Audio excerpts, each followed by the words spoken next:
মেয়েটার কথাগুলো শুনে আমার অনেক খারাপ লাগতেছে। এখন কি করা যায়? হ্যাঁ দোস্ত, আমারও মেয়েটার কথা শুনে খুব খারাপ লাগতেছে।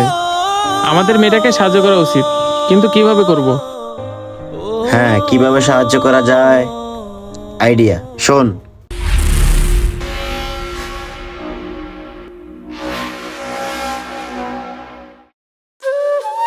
এবার বুঝতে পারছেন ভাই?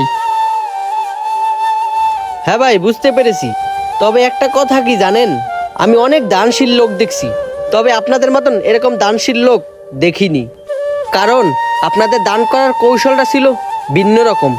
হ্যাঁ ভাই, আমাদের সমাজে এমন গরিব অসহায় অনেক মানুষ আছে যাদের নুন আনতে পান্তা পুরায়, অথচ তারা প্রকাশ্যে কারো কাছে হাত পাতে না। হ্যাঁ ভাই, মিরাজ ঠিকই বলছে। এখন যদি আমরা মেয়েটাকে সরাসরি সাহায্য করতে যাই, তাহলে হয়তো বা ও সাহায্যটা নিতে লজ্জাবোধ করবে। এই জন্য আমরা এই কৌশলটা অবলম্বন করি। তবে ভাই একটা কথা কি জানেন, আপনাদের কাজটা আমার খুবই ভালো লাগছে।